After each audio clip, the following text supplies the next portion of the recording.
Yeah, so I can't connect it Y today, so I'm not sure what the issue the technicians is coming.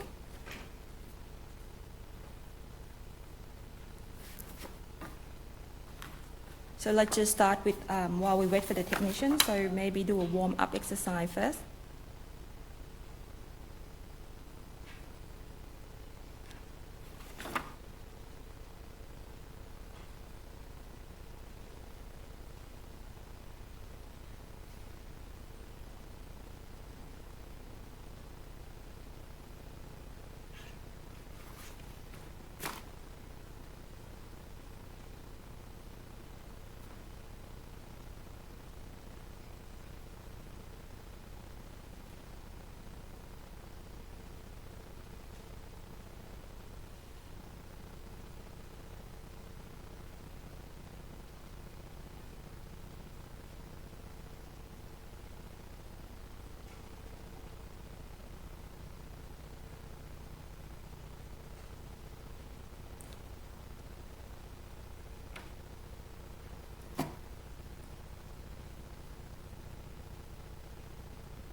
Yes?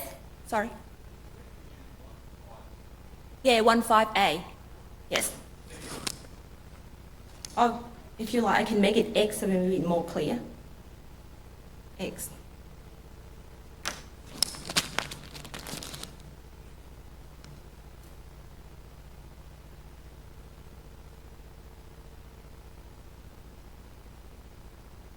Well, actually, this video here might be useful later when we do cross product.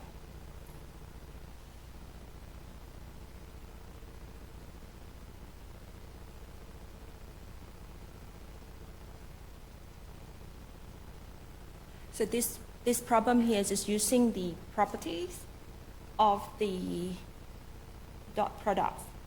Okay?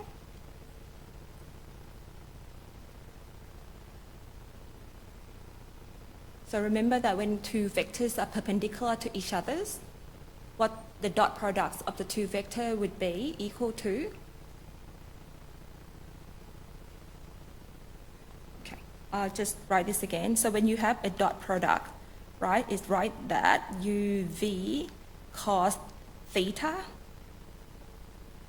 So when you can see that when U and V are perpendicular to each other, so this implies that this implies that cos theta, this implies that theta is equal to 90 degrees, right? Or pi on 2. And so what it means is that therefore cos of theta, which is equal to cos of 90 degrees, will be equal to 0. So you can see that if U and V are perpendicular to each other, the dot product would be 0, and you can use that to find your values of X there.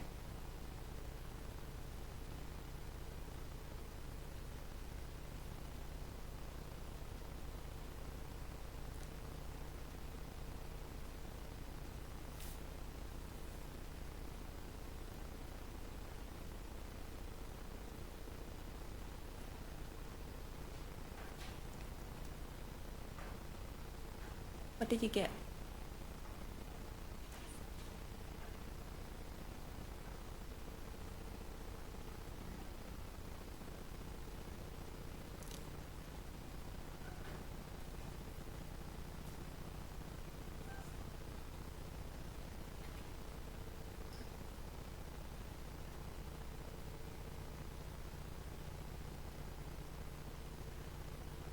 Yes, so it happened again with this thing.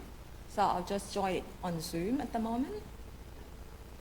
So here you have a dot product, right? So U dot V is equal to minus 2 plus 15 plus X is equal to 0. Yeah, I have it going at the moment, but I'll join on Zoom. But I can't get when I connect the presentation, it doesn't have the connect Y button. So thought I get going anyway. So in here, then you would have that 13 plus x must be 0, right? As a result, x must be equal to minus 13. So the lesson from this is just to, as I mentioned before, that when you have two vectors that is perpendicular to each other, the dot product must be 0, or if the dot product of two vectors is 0, the vectors are perpendicular to each other. Okay, so that is a useful property to know, so that's why I keep doing it again. All right, now, so let's just be talking about these vectors in IJK system again, okay? So if I have vector u as u1, u2, and u3, and I have vector v is given by v1, v2, and v3, right? So we can also say that, right, so when I have a dot product, okay, this is given by u1, v1 plus u2, v2 plus u3, v3. Now, we can actually derive this from the understandings of the dot products for the unit vectors. Now, do you remember that this is vector I here? We got vector j here. This is x, y, and z, right? And vector k here. I was going to say I'd have to restart the system. Yeah. Yeah, happy to keep going. Okay, thank you. All right. Now, so I'm just going to say that, last times, right, on Tuesday, I defined a dot product to be this way, but actually, we can prove this, right? So remember that now I can write vector u as u1i plus u2j, u1i plus u2j plus u3k, right? And I can write vector v as v1i plus v2j plus v3k, right? Now, you remember that when I talk about the dot products, right? So vector I, j, k are unit vectors on the x, y, z. So if I talk about I dot j, what would that be? Yes, you see that? Because I, j, k are all perpendicular to each other because of the basic vectors on the x, y, z axis. And x, y, z axis, they're all perpendicular to each other. So I dot j had to be 0, right? What about I dot k?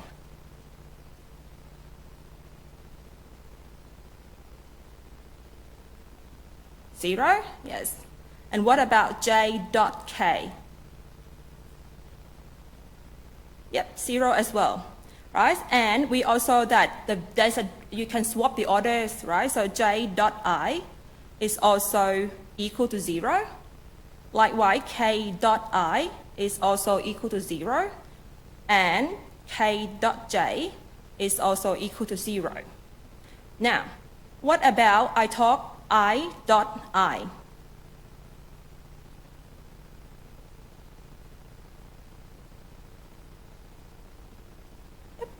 Yep. Remember that, we just go back to our definition here, right?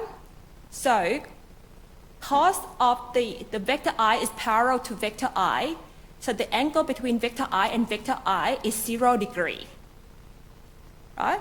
Because vector I and vector I, when I dot product, there'll be the magnitude of vector I is 1, right? 1 times 1, cos of 0, which is 1.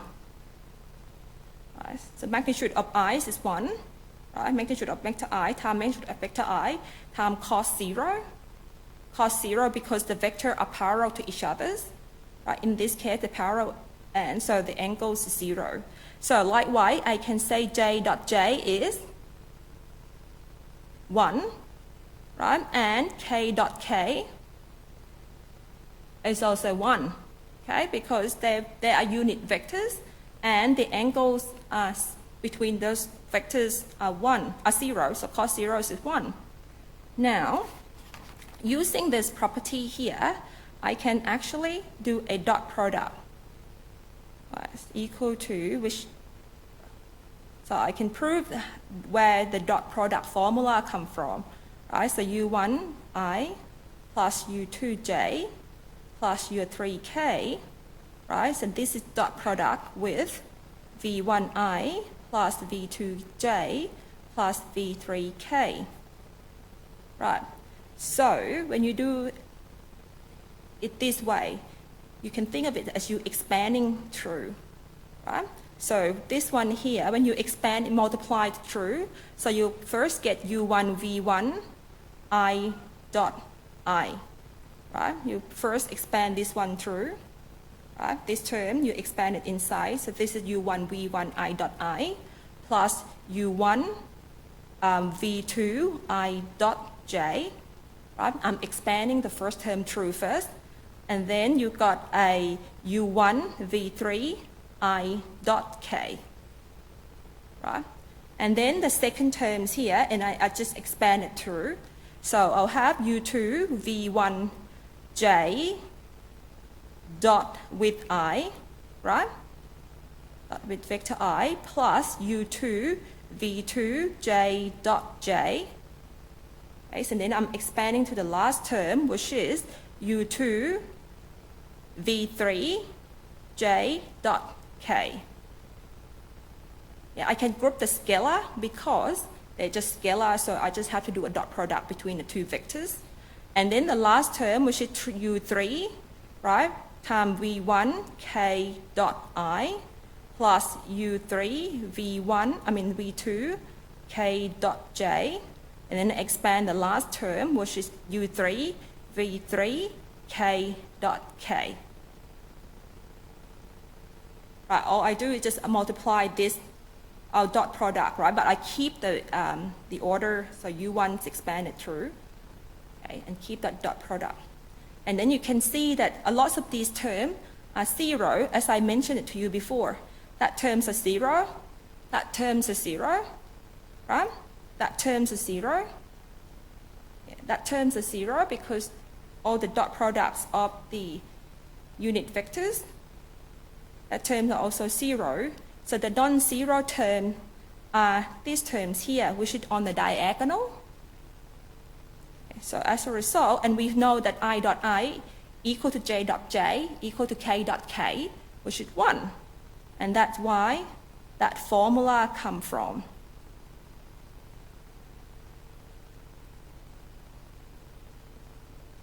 Okay, of the dot product. Now, I'm going to be talking about this today, about the vector I, J, K that perpendicular to each other on the X, Y, Z axis. But the topic that we're doing today is vector product, right? Or a cross product.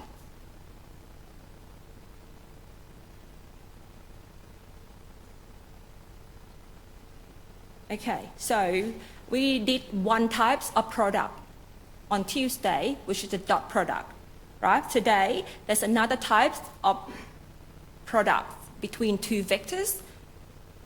Okay, so, and we call it a cross product. Now, when I talk about cross product, right? So you're gonna have to put a cross between the two vectors to signify that you are doing the cross product, right? Before I told you, when you do a dot product, you do a dot in between, so you tell people you're doing a dot product. When you do a cross product, make sure you have the sign cross in between the vectors, right? So now you're telling people you're doing the cross product. Now, the cross product is only valid for a vector in R3, right? So let vector U and vector V be vectors in R3, right? So the definition of the cross products go like this. Vector U cross vector V is equal to the magnitude of vector U times the magnitude of vector V times sine theta, where theta is an angle between the two vectors, right? And these are the scalar, right? And then multiply the vector n. Okay, so now, so just where theta okay, is an angle between the two vectors, right? So this is the same thing with what I talked about it before. If you have vector u here, vector v, you talk about the small angle between the two vectors. Now, the interesting thing is that now vector n here is a unit vectors, right? Vector n here is a unit vectors, okay? That is perpendicular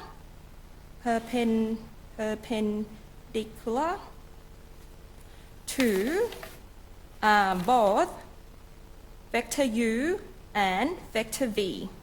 So we say that this unit vector here is perpendicular to both vector u and perpendicular to vector v as well. Okay, so before we go on into detail, when you're looking at this definitions here, right? So we can see that the cross product is giving you a vectors, right? The cross product, the end result is a vectors. That's why we call this a vector product. Whereas when you do a dot product, you got a scalar, so that's why the dot product also called scalar product. But when you do a cross product, the result will be a vectors, right? So and the vectors are determined, we have a definition in this way. Okay, so when you do a cross product, the end results of the vectors will be also the vectors that is perpendicular to vector u and vector v. Okay, so because n is perpendicular to u and v, right? So as a result, we can say that this vector u and v, cross v, is also perpendicular to vector u and perpendicular to vector v as well. Because from the definition, this vector here is vector n here is perpendicular to vector u and vector v. So as a result, we can say that when you do cross product of the two vectors, the end result will be perpendicular to the original vector. Okay, now and then also from this definition here, we can also derive that the magnitude of this cross product, right, will be equal to the magnitude of vector u times the magnitude of vector v times sine theta, right? And then you can probably just use that just in case. No, sine theta, because we talk about thetas between zeros and pi, right? So you probably don't need this. Okay, so this is the magnitude of that, which will have the applications to find areas of the parallelogram. We'll talk about that later. But first of all, we need to consider this vector n here, right? So what is actually this vector n here? Okay, so we say that vector n are the unit vectors, right? So say that now I have vector u and vector v, okay, is in the picture here. Now, vector n in the scenario A is pointing upward. Vector n in the scenario B is also perpendicular to vector u and v, but it's pointing downward. It can't be true both ways, right? So which one is the correct one? Now, and this is we're going to define which one is the correct one, right? So the way in which that we use to define this vector n or the directions of the cross product is by using the right-hand system. Okay, now let me just write this first, right? I said that vector u cross v is equal to u, right? Magnitude of vector u, vector v, sine theta, n. Now, there's only one case here. Now, the correct direction of vector n will follow the right-hand rules. Now, I want you to bring your hands up. Okay, if you can see that. Bring your hands up, okay? And your right hand, okay? Even though your left hand, sorry, you have to use your right hand today. So now I want you to point your hand toward the vector u. Okay, point your hand, don't be shy, bring your hands up. Everyone, come on, put your hands up, yo. Point your hand towards the vector u, right? And you cross your hand, this is hand, right? Yeah, this is hand. Yeah, point your hand towards the vector v. Okay, cross it toward vector v, then put your thumbs up. That thumbs there give you direction of the normal vectors. Okay, so going vector u, cross it to vector v, let your thumbs go. That is direction of the normal vectors. Right, so therefore we can say that vector u cross vector v is in the directions of that normal vector n. Now you can see that for in this case here, basically if you go for in the scenario B, right, the case B, if you put your hand toward vector v and you cross to vector n, your thumbs will be handing down.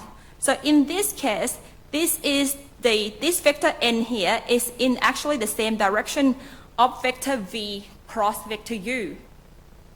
Right? Look at it again. Vector u cross vector v. You can see from the thing. Vector u cross vector v. Put your hands in vector u, cross it toward vector v, right? And the thumbs is your cross product. Okay, direction of your cross product. Whereas is the scenario B, you basically put your thumbs, it comes from you put your hands towards vector v and cross toward vector u, and then your thumbs is going downwards. So you can see that vector u cross vector v is not equal to vector v cross vector u, right? Because to be equal, the magnitude had to be the same and direction had to be the same as well. So in this case, the magnitude is the same, but the directions is not the same. So vector u cross v is not equal to vector v cross u. Okay, so you can't swap this operation, so you have to always make sure that you keep that order when you do a cross product, right? Now, but we can also, so we can say that vector u cross v is equal to minus, right, vector v cross u. So they're basically in the opposite direction of each other. Now, let me go back to this one here. Let me go back to our axis, x, y, and z, right? And remember that we have vector I, right, and vector j, and vector k here. I'm going to do I cross j. What is I cross j? You put your hands in the I, you cross toward the j, what do you get? Vector k, right? Because basically you got, this is, if you go by the formula, this is I, right? And this is magnitude of j, sine theta, and the unit vector that is perpendicular to i's and j is k. Okay, and the angle between i's and j is 90 degrees. Right? The angle between i's and j is 90 degrees, and sine 90 degrees is 1. So this is 1, right? Because theta is 90 degrees. So sorry, this is k. 1 times k is k. So, because you're dealing with unit vectors here, so if I talk about I cross k, what do I get? Bring your hands up, come on. I cross k. Yes, because you push your hand into the right direction of vector I, right? And now you're crossing toward vector k. So what you got is the opposite direction of vector j. So you got negative j, right? Negative j. Now what about vector j cross vector k? Vector j across vector k? Get your hands up if you're not sure. Vector J, right? Put your hand toward vector J. You cross toward vector K. So your thumb is pointing in the direction of vector I. So, okay, so also that now, if you have, so you, from this, you know, you should go and play with hands when you get home, right? So you can do that I cross J is equal to vector K, right? And we can see that vector J cross vector K is equal to vector I.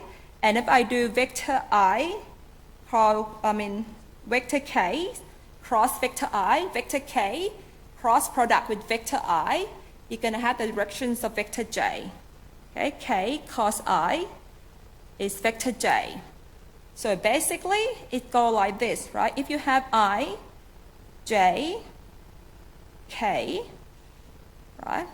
So if it go by that circle, so I cross J is K, right?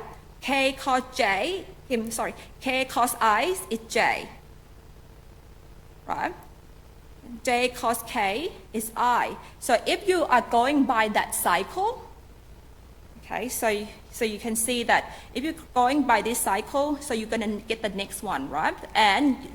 But if you, for example, didn't follow that cycle, so what you get is that you will have, like, say, if you do J cross I, you will get, if you go the other way, right, if you go the other ways, so in this case, you will get a negative K. So you need to make, if you're going in this circle, in this cycle here, right, you can check this yourself with using your right hand system. Right, so J cos I will get a negative K. Then also same things here. If you do a I cross K, right, you will get a negative J. Okay. And then if you do K cross I, you will get an A. K cross I, you get negative J. No, what did I do here? Right, cos I, negative K cos I. Oh, sorry, I, J, K. What do I do here? J, I's and J's got K, J's and K got, sorry, anyways, right, J and I's and K, K cross J, K cross J equal to negative I. So that's if you go the other way from the cycles, right? So that's what you got. And also you can use your right hand system to get it from that axis. Now, so here, what I talk about here is the definition if you know an angle between two vectors, right? So in the same way that I just do for the dot product, you can do a cross product in such a way that you got U1I plus U2J, right, plus your U3K. I mean, in the lecture note, they just basically tell you the definition, but I'm just going to prove it, right? Using this IJK system, V1I plus V2J plus V3K. Sorry, this plus here. Okay, and just like what we just did for the dot product, right? So you can, but you need this, you have to make sure you keep the order, so you can expand this out. So U1, V1, I cross, right? I cross I. Oh, we haven't do I cross I. What is I cross I in this case? You get 0. You know why? You get 0. So if I cross I, the reason you get is 0 vectors. Right? You got a 0 vectors because the two vectors are parallel to each other. Right? When the two vectors parallel to each other, the angle is equal to 0 degree. Right? So when angle equal to 0 degree, sine of 0 is 0. So that's why when you have a cross product of the parallel vectors, you get a zero vectors, and it had to be a zero vector, not just zero, right? Because cross product give you a vectors. So same thing here, you got J cross J is zero vectors, and K cos K is also a zero vectors because the angles are 0 degree. Whereas if you don't have, if it's perpendicular to each other, it depends on the orders of the cross product, right? So you can do the same way as I talked about it before. So now I'm expanding everything in, right? So U1 V2 I cross J, right? Plus U1 V3 I cross K, right? And then, so that's U1 is done, so I go with U2 V1 I cross J, sorry, J cross I. Right, so I just expand that through. So in here, so I got U2 V2 J cross J, right, plus U2 V3 J cos K, right? And then I expand, last one is U3. So U3 expanded in, so U3 V1 K cross I. So you got to make sure that you didn't swap these orders, because cross product, you can't swap the orders, right? You have to make sure you keep like I cross I cross J, and I cross K. That is I here. Yep. And J cross I, J cross J, J cross K. Cool. And then U3 V2 K cos J plus U3 V3 K cross K. Now, and you can see that not all of it are 0 as we would like to be, because the dot products, is different than the cross product. But in here, the only 3 terms that give you a 0 vectors are only the terms in the diagonals, right? So you still have those other terms left to deal with.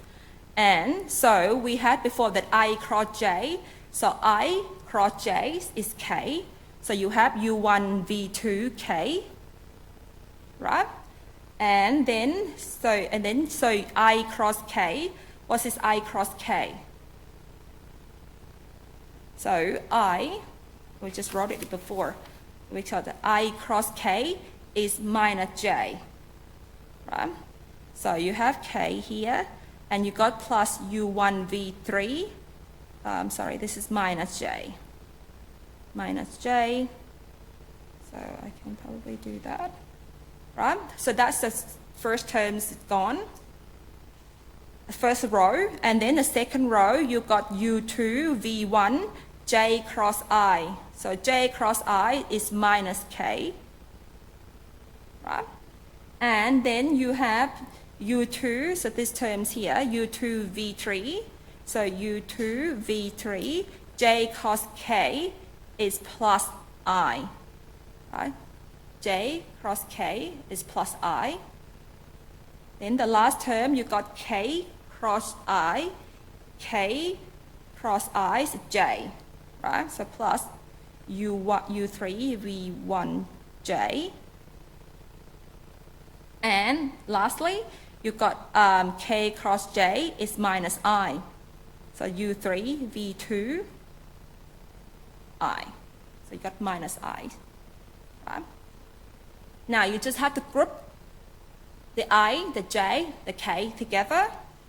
So you have here the I's is U2 V3 minus U3 V2. U3 V2 I. Right? Plus, and the J is U3 V1 minus U1 V3. Right, J. And then the K terms, okay, the K is plus U1 V2 minus U2 V1 K. Okay, or you can write, so this is an IJK term, or you can write it as the component term as U2 V3 minus U3 V2, u3 v1 minus u1 v3, and then u1 v2 minus u2 v1. That is the definition of the cross product when you have the components of the two vectors. Obviously, I'm not going to argue to derive this and not going to argue to remember this, but there's a way to calculate this. Okay, so one way is we call the Saros rules, which we're going to do it in this 1110. Now, when you're doing 1120, you're going to be doing the topic called matrix, right? When you do a matrix, and when you do find the determinants of a matrix, you can use that technique to find cross products of the two vectors. But in this course here, because you haven't done matrix, so I'm only going to use the Saros rule to basically get that. Okay? So what is actually Saros rules? But before we talk about Saros rules, just doing this equation here, what is I cross K? I, K, J. What is I cross K? I will expect that if you do a equation like this, just get your thumbs up, right? Yep. Agree? That is minus J, right? Because I cross K, the thumbs is in the opposite direction as J. So it's minus J. Okay, and what is I cross I? We talked about this already. Just to remind you, what is I cross I? Now, there's a difference between C's and D, all right? C's, the bold mean the vectors. The non-bold means scalar, 0. So in this case, I cross I is C, because they parallel to each other, right? So when you do cross product, you've got a 0 vectors, because size of zeros is 0. But because you have a cross product, your end result had to be a vector, so that's why it's a vector of 0. So this is, for example, written as 0, 0, 0. Okay. All right. Now, let's look at the Saros rule to help us finding the cross product of the two vectors. I mean, I already proved that, you know, the definitions of the cross product, right? But what I've done, is you don't need to redo that, because we are going to give, I'm going to give you a tricks here. You have U1, U2, and U3 are given like that, right? V1, V2, and V3. Now, the Saros rules go like this.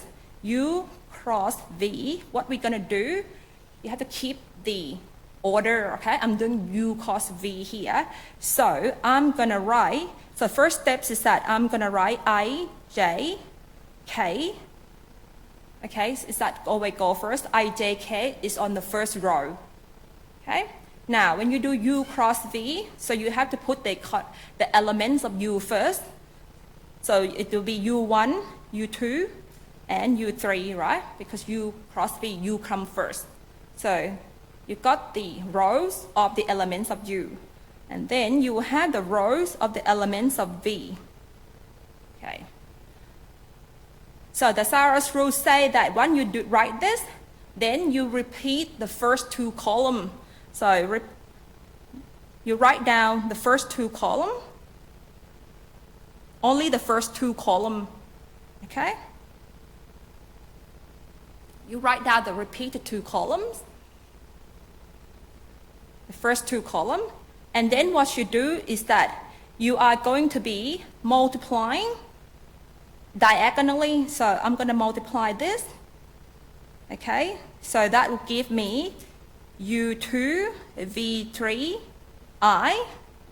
And if you multiply it down, so you add the next, what you multiply down, which is U3, V1, J, right? And then you multiply it down. So in here, you would get a U3, U1, V2, K, right? So the next thing is, now you multiply it down. So the next step is multiply it up.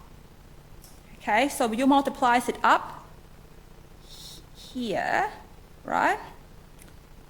When you multiply it up, here you get, what do you get? V1, U2, K, or U2, V1K. And then you plus, okay, what you next multiplies it up, you got V2, U3, I, okay, and then you multiply this one up as well, and you got V3, U1, J. Okay, now, and then what we're doing with this is that we are going to get what multiplies it down, subtract what we multiplies up. What I'm saying is that now I'm going to write this as U2 V1I plus U3 V1J plus U1 V2K, subtract what I multiplies it up, okay, which is U2 V1K plus U3 V2J, I, plus U3 U1 V3J. Okay, so U2 V1, U3 V2, U1 V3J. Okay, and now all you have to do is group them together, right? The I's and the I, the J with the J, the K with the K. Right, so you multiply down, subtract what you have multiplies up. Okay, so now I'm just grouping them that now I have U2, V3, right? And then I have minus U3, V2, I. Okay, so this is an I, the I terms here and the I terms here.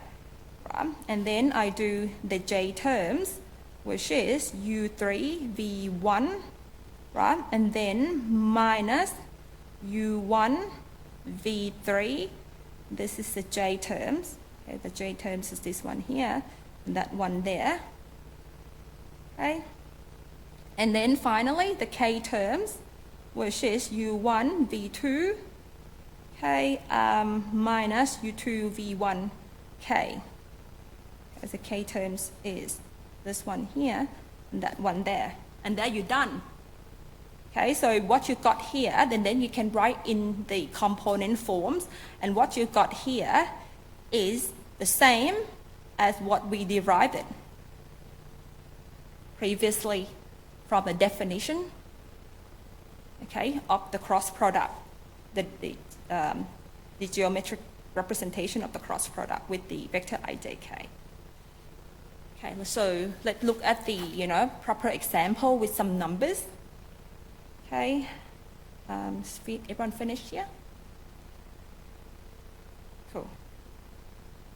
Now I'm just gonna let's just look at the numbers. So when you get to do a cross product in the midterm test, right? But it's not going to be a big number that you have to worry about. But you just need to make sure that you have multiplied it correctly and down subtract up, right? So same thing as I had before. Here I got vector u is given 2, 0, 1, v is 4, minus 1, 2. So the first step is always doing vector I, vector j, and vector k first. That's always your first row, right? So now we do u cross v. So you got 0, 2, 0, 1, right? And vector v is 4, minus 1, 2. Okay, so you get that set up, then you repeat the first two columns, which is I, 2, and 4, and j, which is 0s and minus 1. Okay, now I'm going to multiply down first, right? When I multiply down, I got this as 0, I, right? Because 2 times 0 is 0.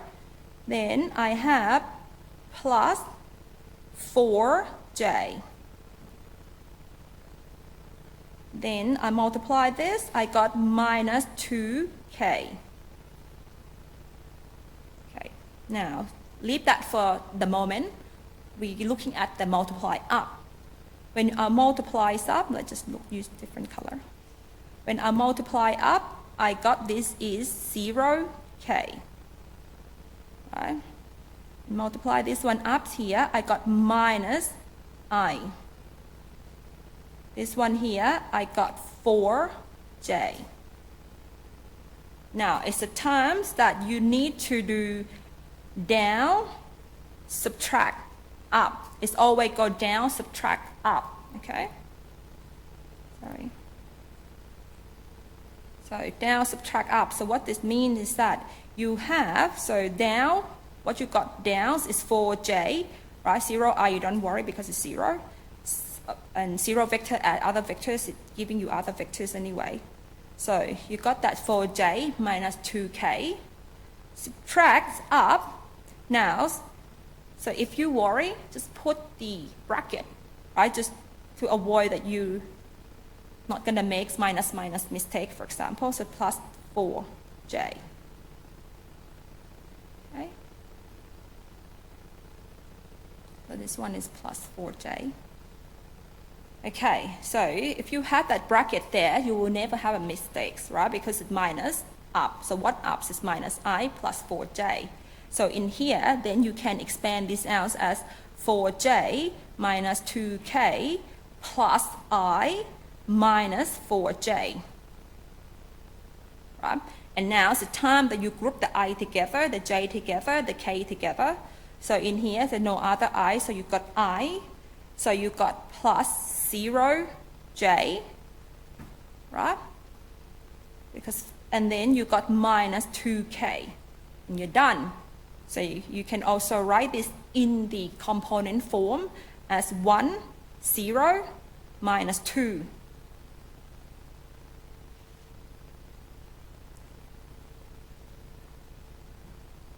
Now, if you were going to do v cross u, same example here, right? You expect that you were going to get the opposite vectors like that.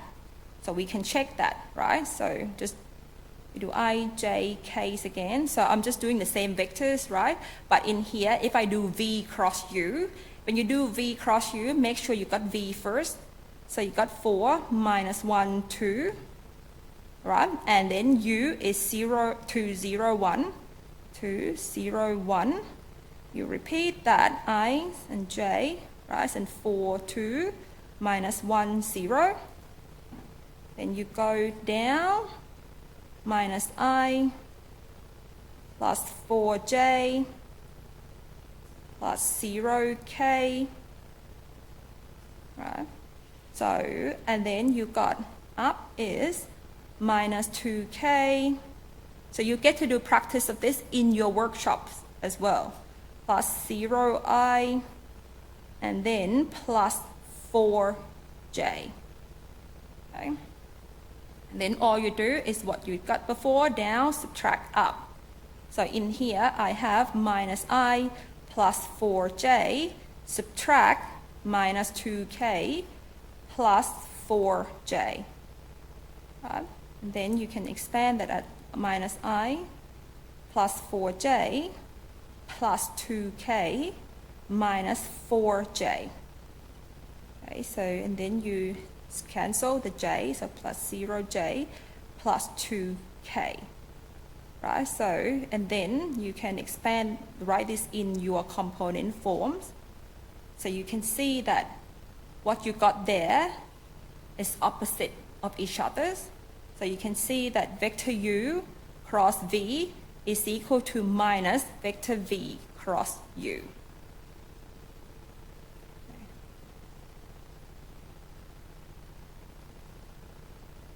All right, your turn.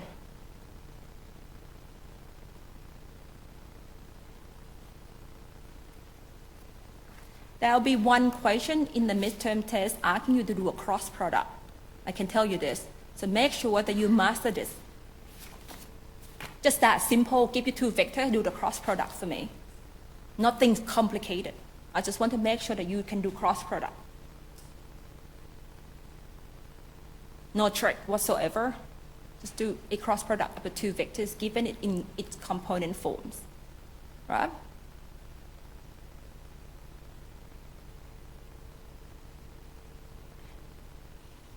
So with cross product is, you need pens and paper, so write it down.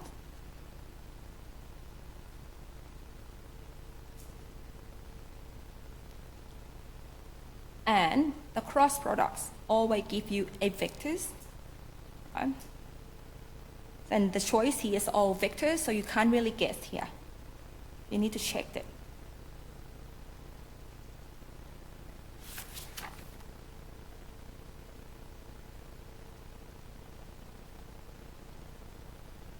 I'm not doing it for you, this one, you do it yourself. Because I'm tired. So have a drink.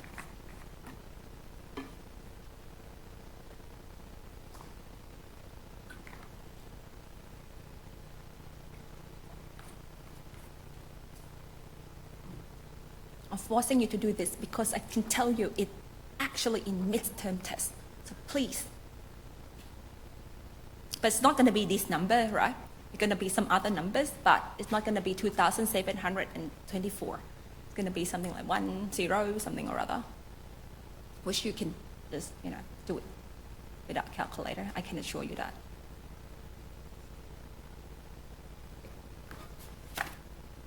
Okay, I got a C. I won't move until everyone said you got C. Or if you get something else, let me know. Who said C?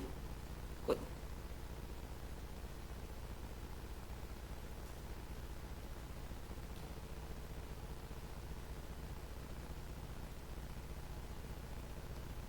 C.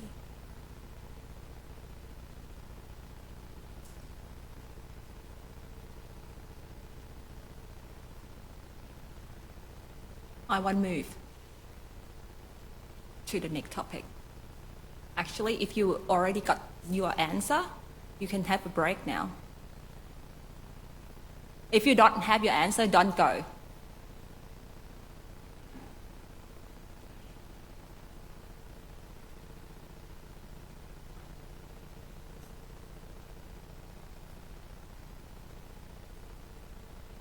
So the correct answer is C. You can't have a break until you get your C. If you drink water, it means you got the C, right? If you play with your phone, so you got the C, right? Yep.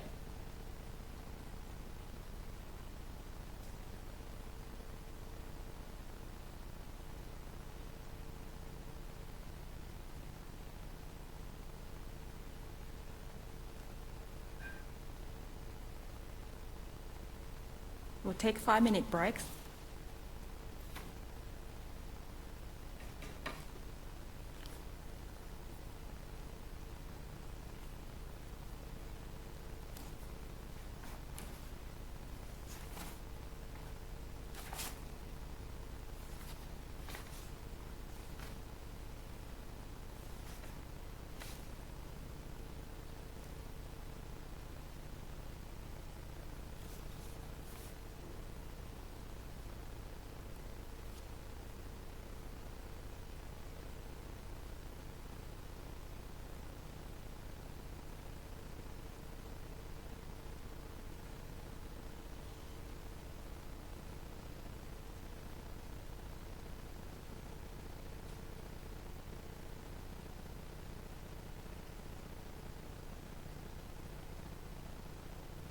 Does anyone need help with this?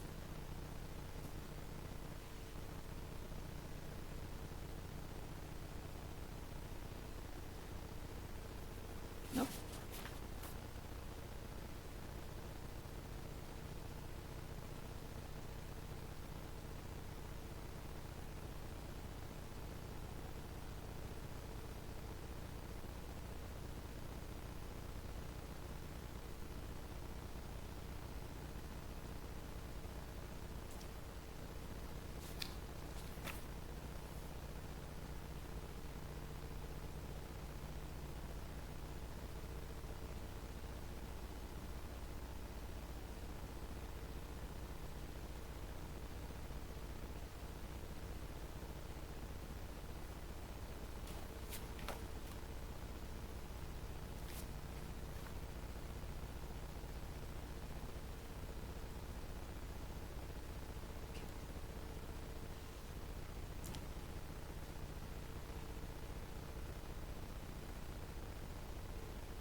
Okay, so I probably should say that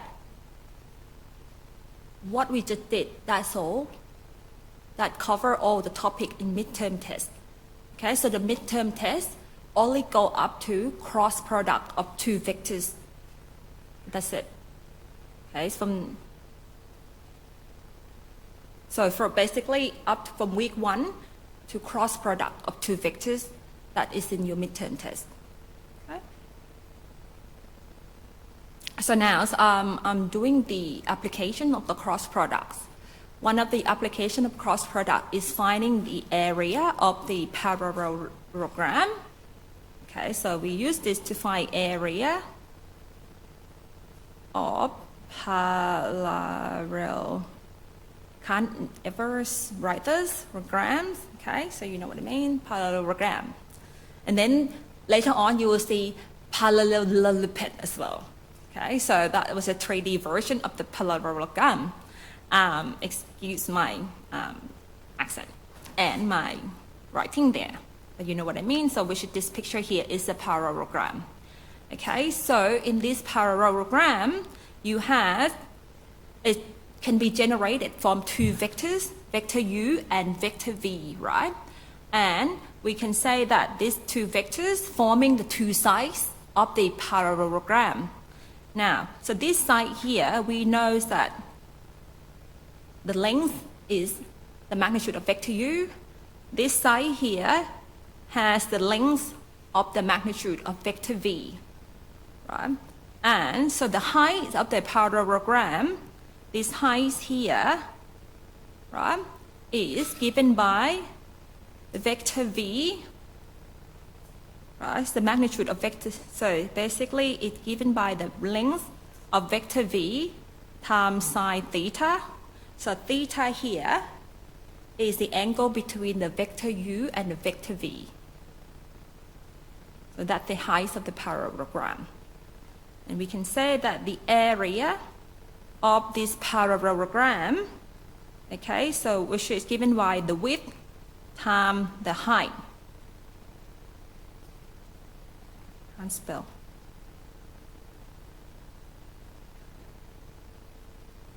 Yeah, I think it's E-I-G-H-T, right? Width times the height. So the width of the parallelograms is the magnitude of vector u, right? So the width is that. The height is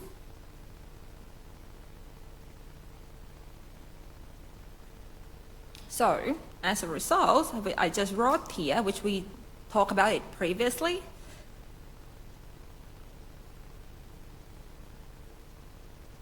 So we did prove that the magnitude, the cross product of the two vectors that's forming the sides of the parallelogram is the area of the parallelogram.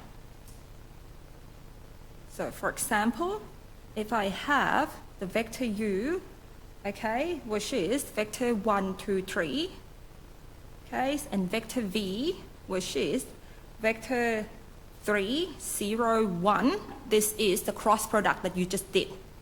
Okay, use 1, 2, 3. Let's just assume that this vector u here and vector v here forming the sides of the parallelogram. Okay, and you just did get your answer there. So then we can say that before vector u cross v, right, you've got 2, 8, and minus 6, right?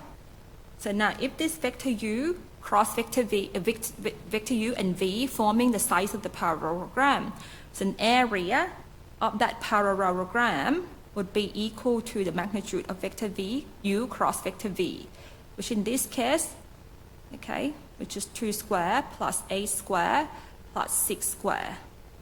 So it's 4 plus 64 plus 36, that is 104.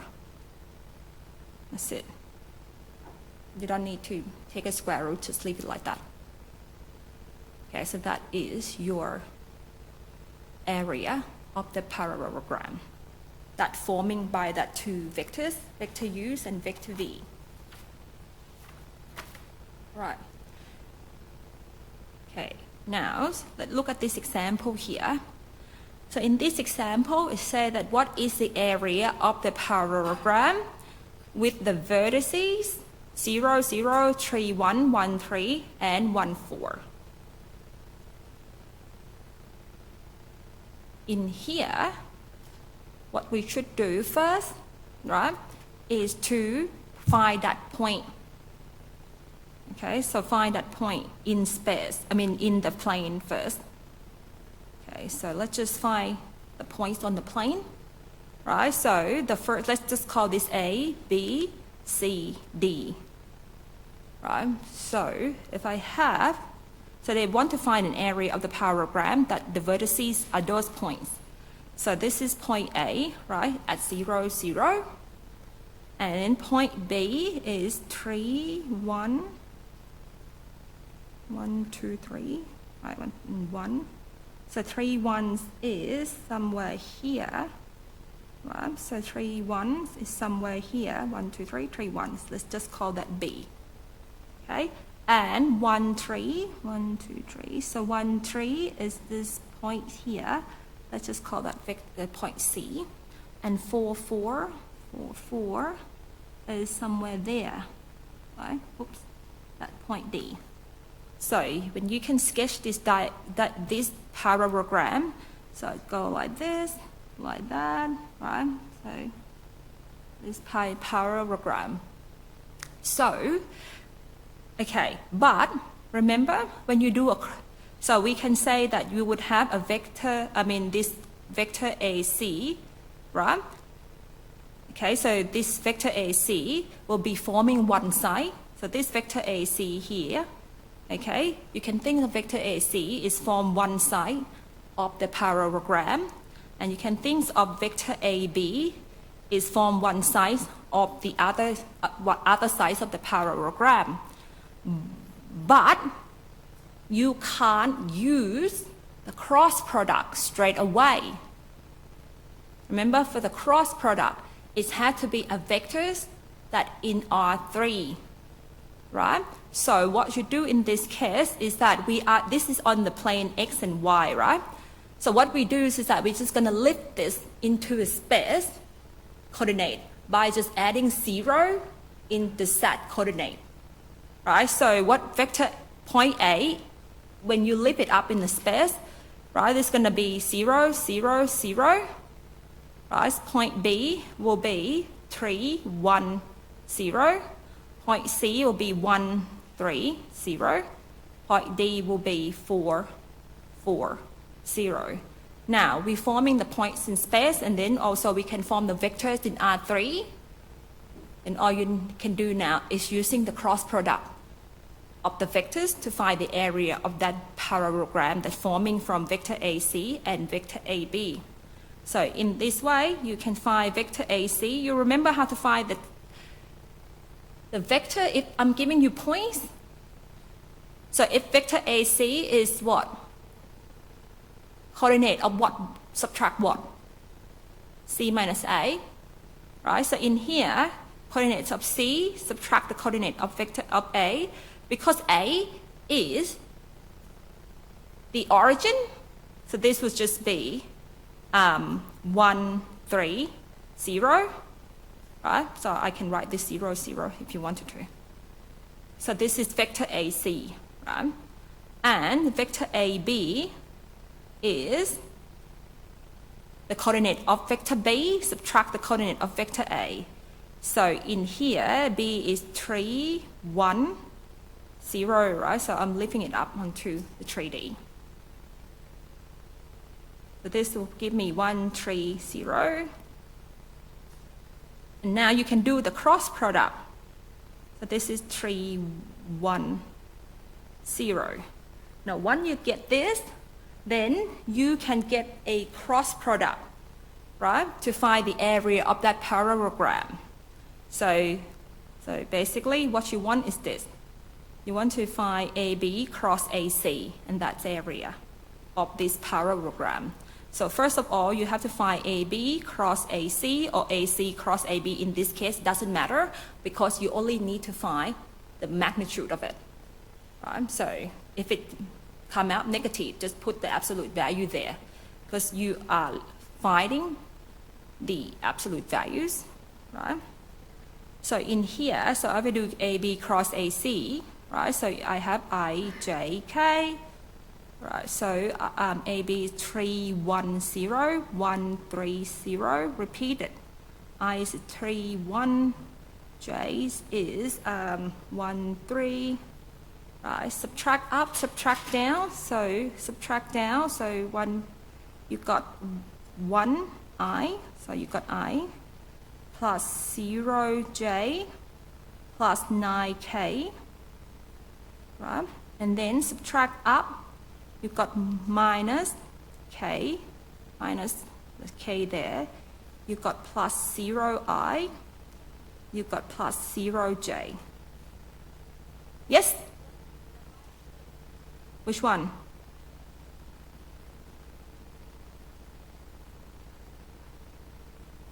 Yes, that's right, 0J.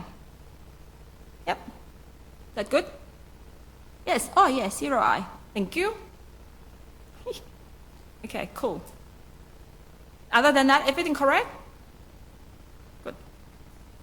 I did that on purpose, you know, so you can correct me. And then, so what do we get here?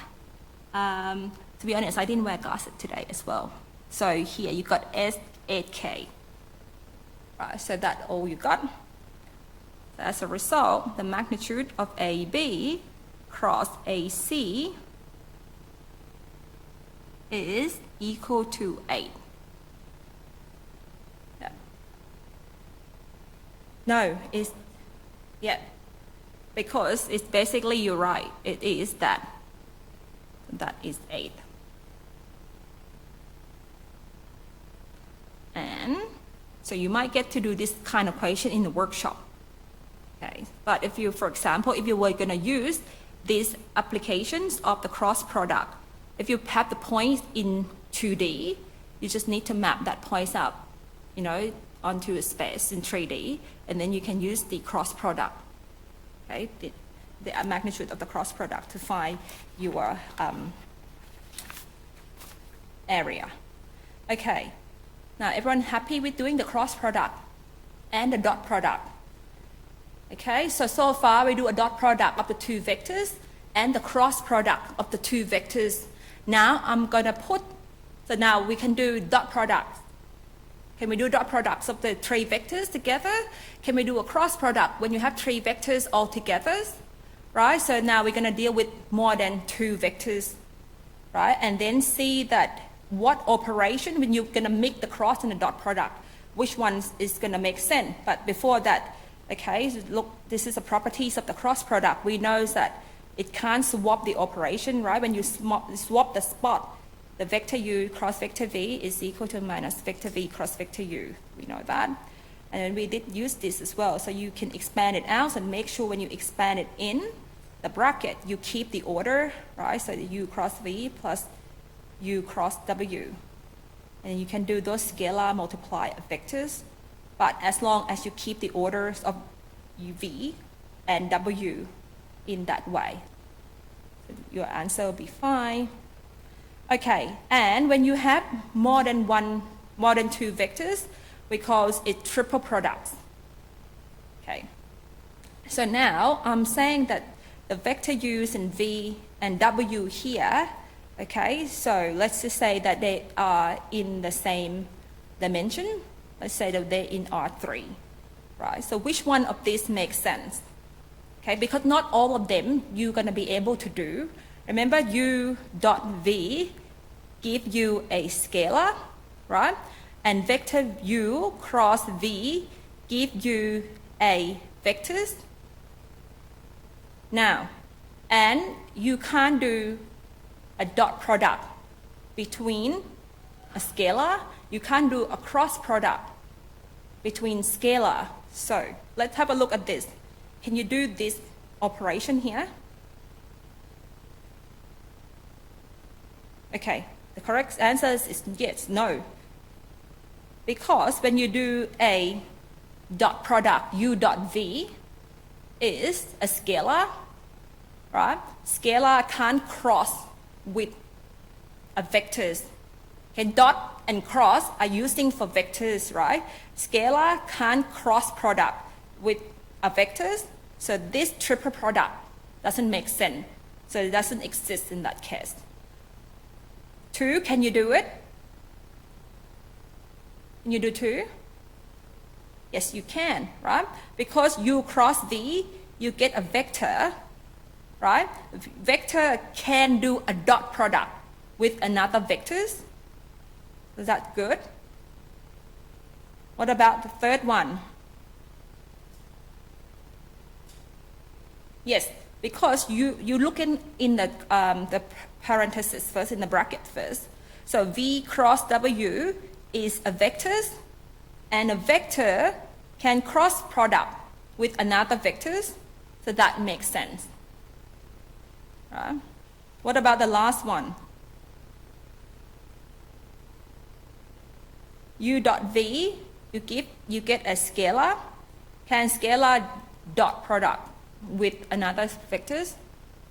No, right? Scalar can scalar multiply, but it cannot do dot product. Okay, so scalar can't dot with a vectors. So as a result, the only 2 type of triple product that you can do is this type 2s and type 3s. Right? So that the third one is all you have the cross product, right? But this one here in 2, this one have a special name, right? Because this one here, you cross V dot, okay? So this one here, when you got this result will be a scalar, right? When this one here, when you have U cross V cross W here, these types of triple product will give you a vectors. Now, and they are these types of scalar triple product. Okay, we call it scalar triple product. This one we call a vector triple product. But there is what we really cares about is this one here, because there's a tricks of doing that. I mean, I don't need to teach you how to do this, right? Because if you have 3 vectors here, you can do a cross product and then do a dot product. You all know how to do all of that. But you can use also Sarah's rules to compute this, but we're coming to that in just a moment. But what we have it here, right? So we call it a vector triple product. And when you have a result as a scalar, you call it scalar triple product. And with the scalar triple product, we call it U dot V cross U. We use this notation here, U, V, W, right? You keep it in that order. You have U dot V cross W, so it has to be U, V, and W. Okay, so this is the notation that we use for a scalar triple product. Now, with the scalar triple product, you can compute it, use Sarah's rules, which is what we're saying is that, so instead of you do a cross product first and then do a dot product at the end, right? So when you do a scalar triple product, I mean, you can prove this yourself, right? You can do a cross product first and do a dot product. That will give you exactly like you do a Sarah's rule when you have U1, U2, U3, V1, V2, V3, W1, W2, W3. Okay, and then same as you what did before for the Sarah's rules, you do U1, V1, W1, you repeat the first 2 columns, U2, V2, W2.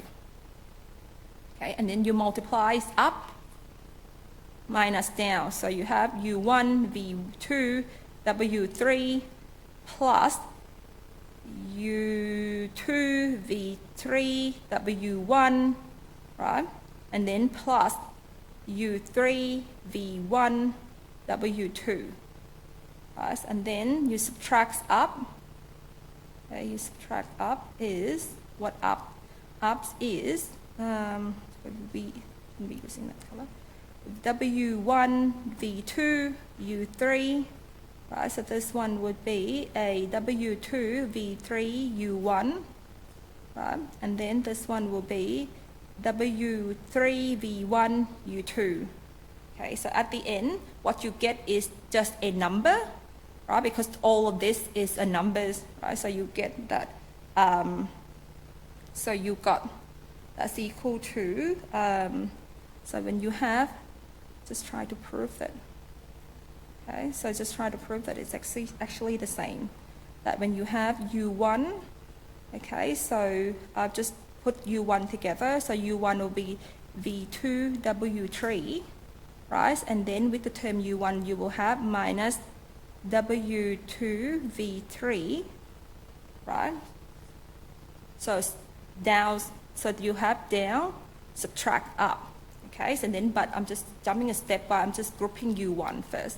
And then I got the group that have U2, and the reason, so I just want to show that when you do a dot product, you cross product first and you do dot products. It's the same way of using the Saros rule here. So in here, you have U2, which is V3, W1, right? And then another U2, which is there, so minus W3, V1. And then you've got a U3. U3 is V1, W2, right? And then minus W1, V2. Okay, and then this is actually U, vector U, dot product with vector V cross vector W.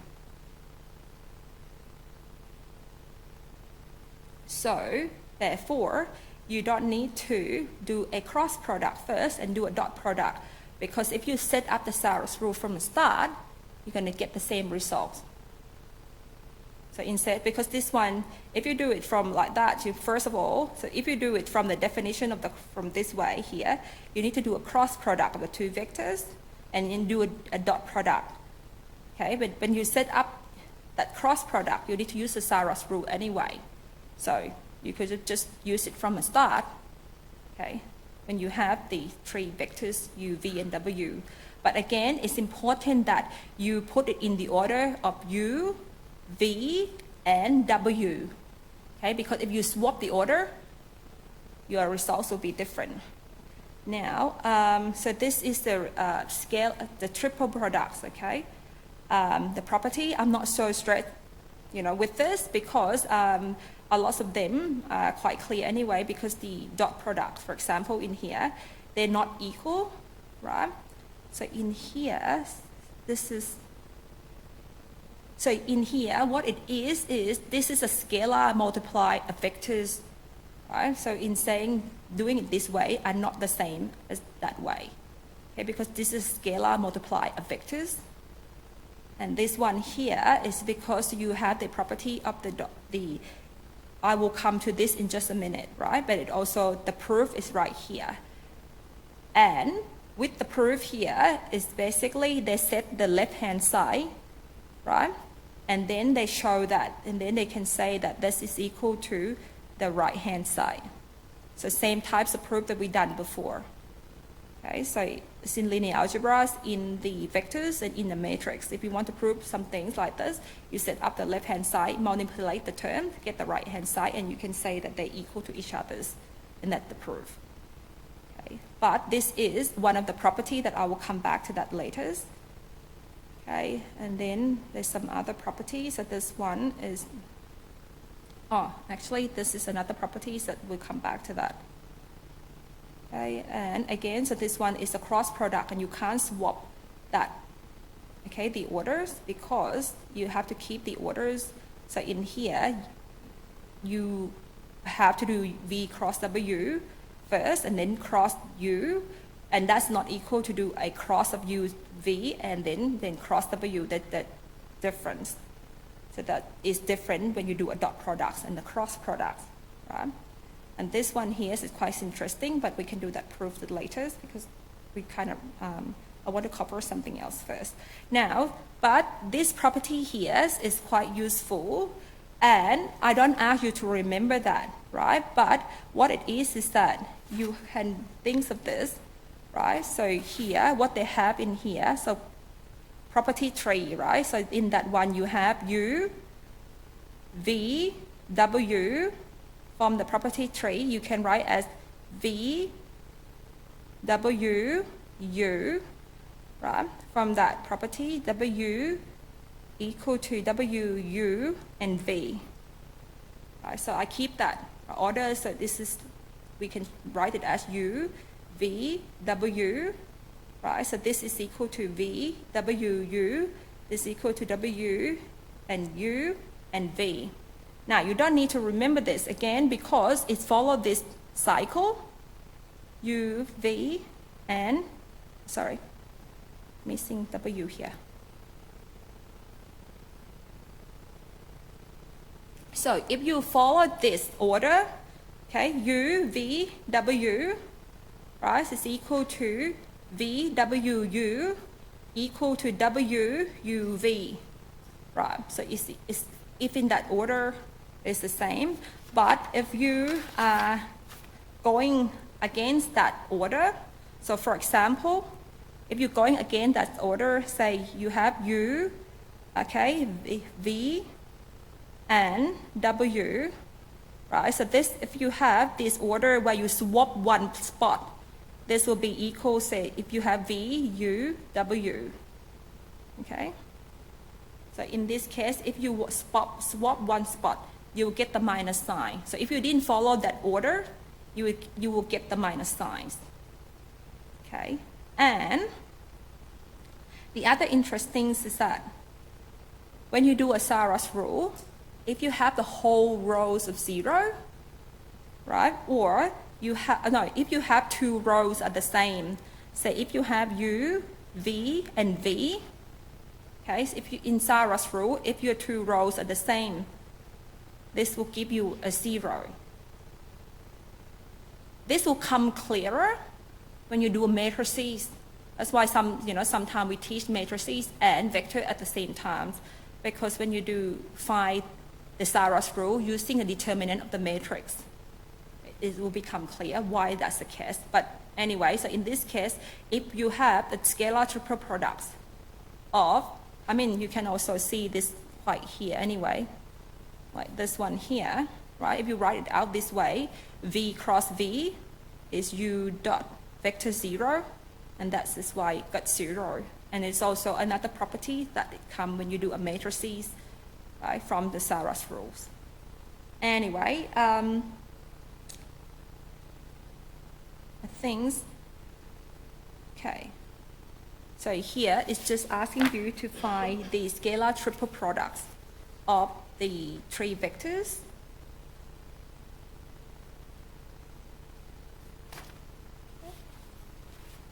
So, I mean, so you can use the Sarah's rule to start, or you can find a cross product first and do a dot product. So that's up to you.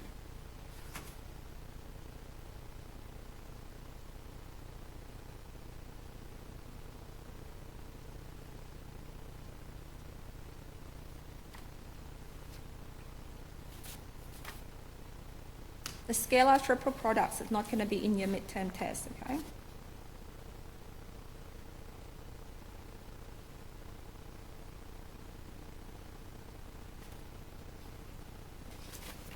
So in here, you can set it up as 1, 1, 0, but 1, 2, 3, 1, 2, 1.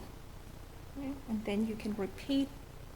It says 1, 1, 1, 1, 2, 3.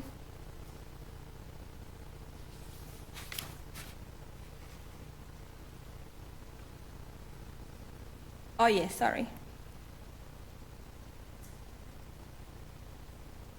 Better? Okay. Same thing as what we did before. Okay, we just have to make sure that we got 2 correct. So 2 plus 3,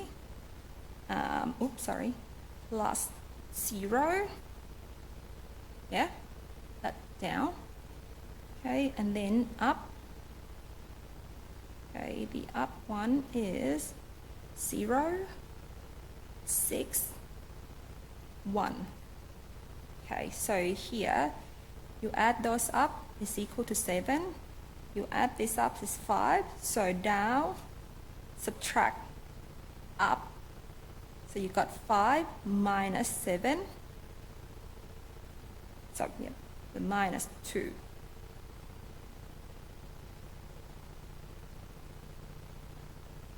So the scalar triple product is, your result will be a scalar. It can be positive numbers, it can be negative numbers, right? So but same idea, you multiply down, subtract what you multiply up. But here, all you're doing is all the numbers.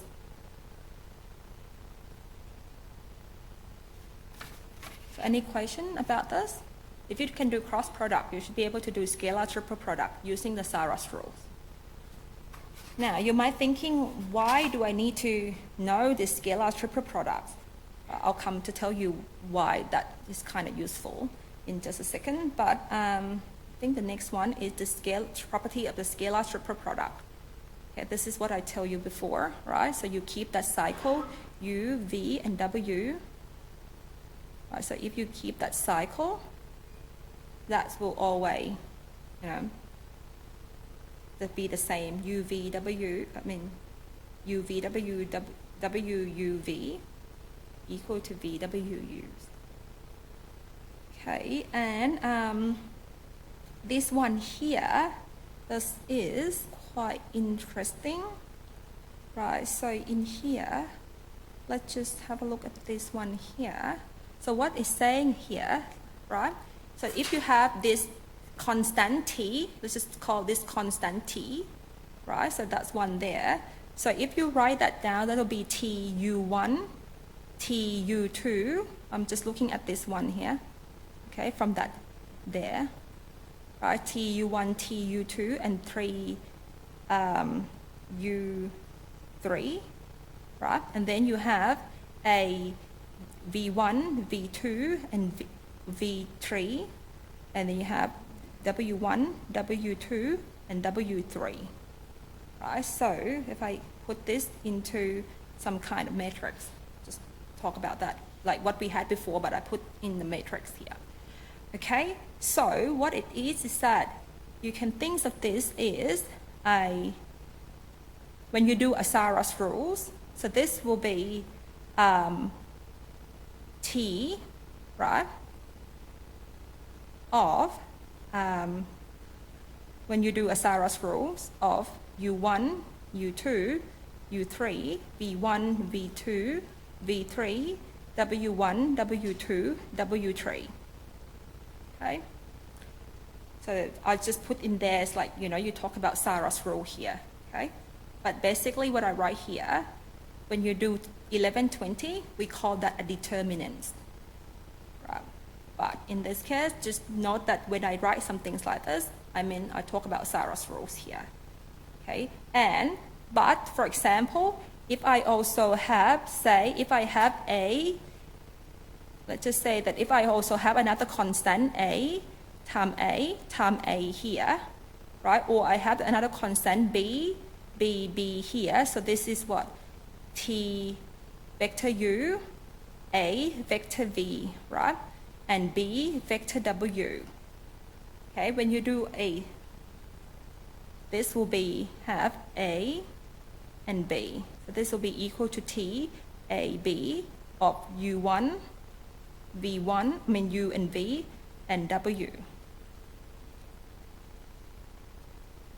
So not just only one constant in one row of vectors, right? In one vectors. So if you have another constant that multiply through your vectors, like V1, V2, V3 here, and B that multiply vector W, okay, so that is the property that you can pull that constant out, and all you do is just do calculate the triple product with those vector U and vector V and vector W. Okay, so I think this is another example, another exercise here. So in here you have a scalar triple products, it's already give you that it's 10, remember? And then it's asked to find that. What would you get here?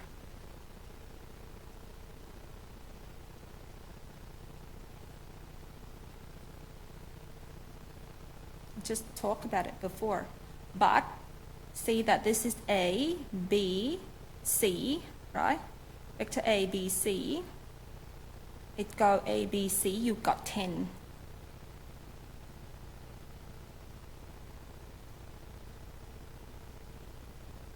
What do you think?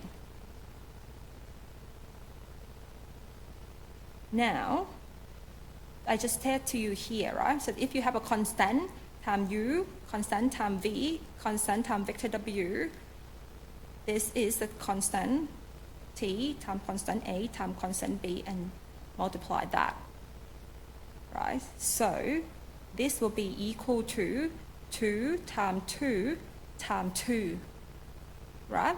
And A, B, A, C. But hang on, this is BAC, but this is ABC, right? So BAC will be equal to, so this is 8, right? And then the BAC is equal to minus ABC, right? Because it's not follow the cycle. If it not follow that cycles, so it's negative of what is in that cycle. As a result, you already got given that is 10. So that's why this is minus 80. Now the trick here is that when you see 2 and you thought, okay, when you see 2, all of that, so you might think this is 2 of A, B, A, C, which is not true, okay? But you thought, oh, this is just a common factor, just pull them out. And then 2, and that's not correct because this is 2 multiply throughout those elements of the vectors. So this is like 2 multiply each row when you do Cyrus rule. So you need to take it out from each row, each row.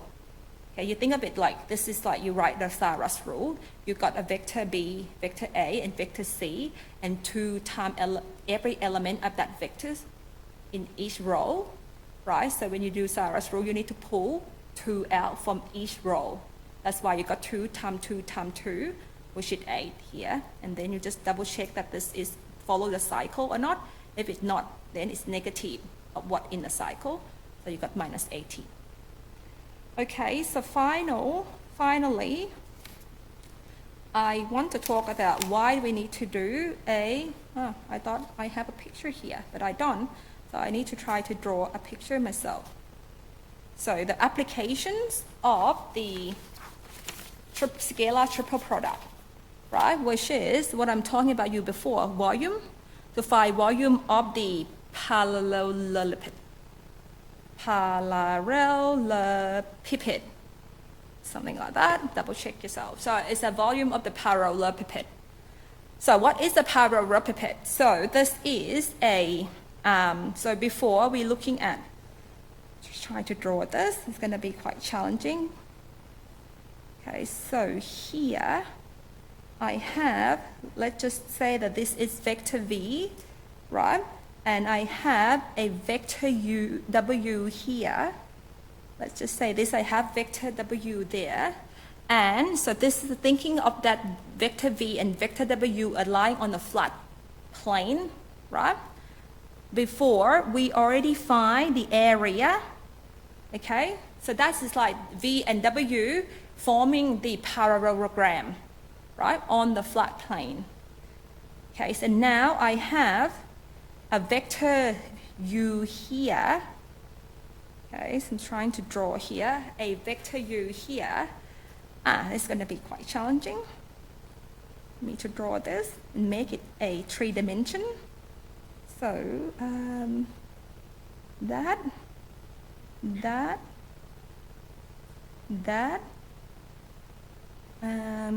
get that one there. Okay, that one there. Can you see what I'm trying to draw here, people? That one there, and that one there. Okay, and that one there. Usually, yeah, okay. That is a parallelepiped. Okay? So in here, I got the parallelepiped, right? That is coming from three sides, okay? The three sides of this parallelepiped coming from vector u, vector v, and vector w. Okay. So, and you have it before, so if you imagine that this parallelepiped is like a three-dimensional of the parallelogram, right? So we already find the area of that parallelogram. We know this, the area of this is vector v cross vector w, right? So the volume, okay, so the volumes of these objects here is the area, okay, times height, right? So the area of the base times the height. Now, what is the height? Okay, so let's just, okay, so here I have vector. Now, one thing that we need to find is the height, right? Now, if I just say, okay, so I need this another vector here, right, just to help me find the height.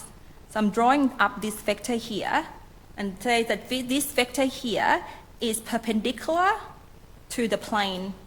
Okay, so basically this vector here is perpendicular to both vector v and vector w.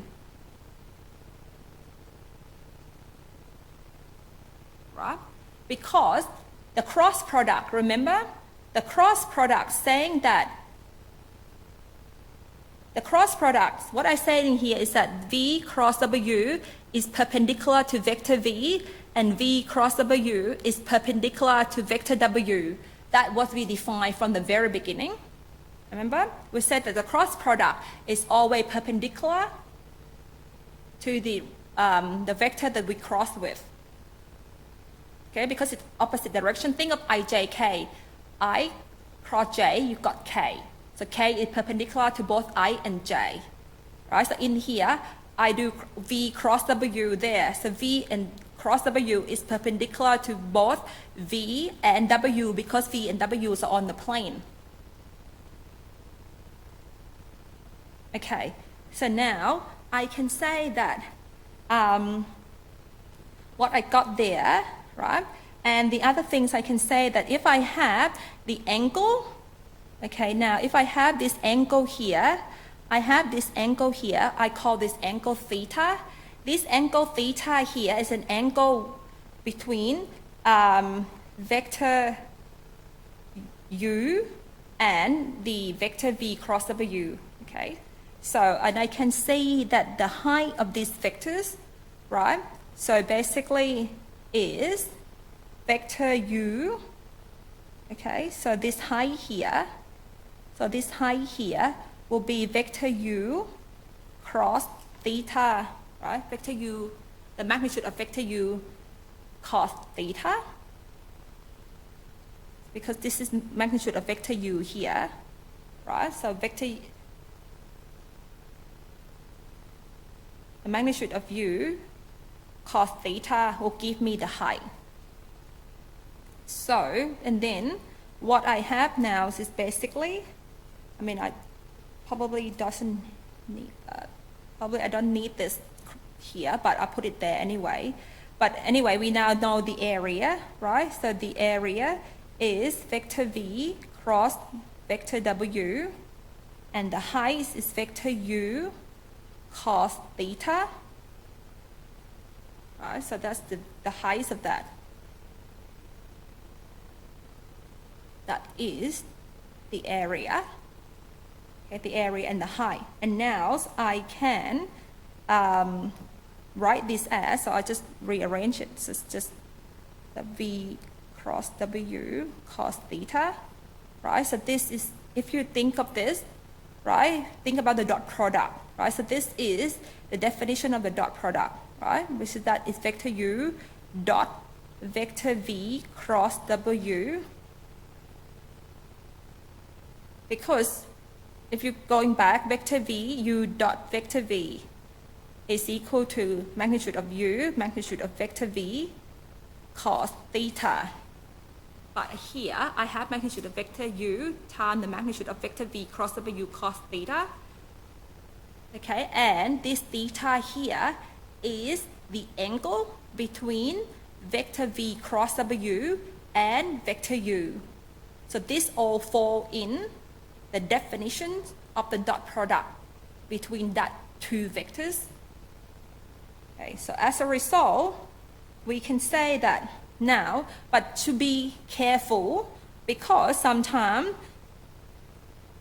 okay, when you do a cross product, if you're not careful, okay, you can get a negative numbers, right? If you do v cross w, u cross v in a dot product. So this thing can come out as a negative number, but because we talk about the volume, it's always on the safe side to put that absolute values so that you always get a positive number, because we're talking about volumes, right? You can't have a negative volume. So we say that this is u, v, w. Now, in quiz, right? Not this week, next week quiz. You might get to do a problem like this. You know, you might ask to be finding the volume of the parallelepiped, okay, by using the scalar triple product. There will be choice at negative, right? Because you didn't think, oh, I'm using this scalar triple product to get numbers, but it's always thinking that if this a problem about volume, it needs to be positive. Right? If it's just finding a scalar triple product, it can be anything, right? It can be 0, negative, positive. But if I ask you specifically to find a volumes or the area, you need to have a positive numbers. Okay, and so I think that's it, right? So I think that's it. Any questions? I mean, I don't need to do example here, right? So you can think that if you have a vector u, w, and v, you can find the area, and then you can find the volume by using this formula here. Okay, so I'll just finish it now. Yep.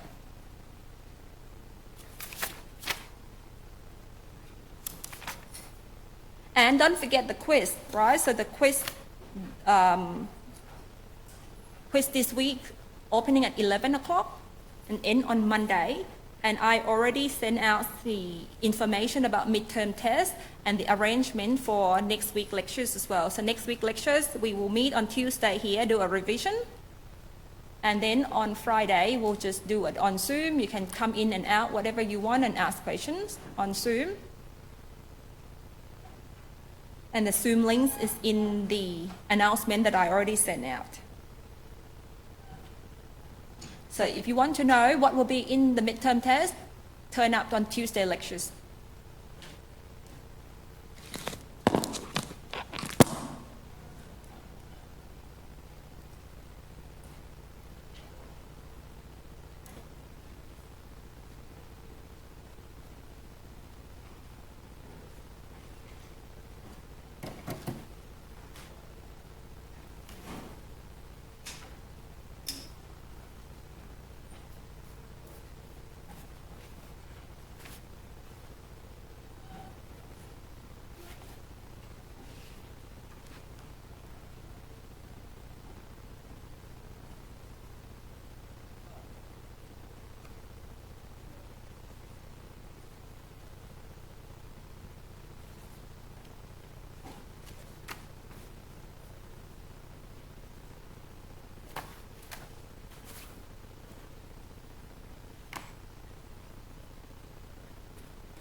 can log in and do what you need to do there if you like.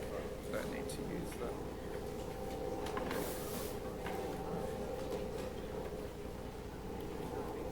You're not doing Zoom this session? No. Just to look quick. It's being recorded, but yeah. Share content. That's better. All these icons were missing before. Those kinds of stuff. And with the computer up there, so that's good. I'll switch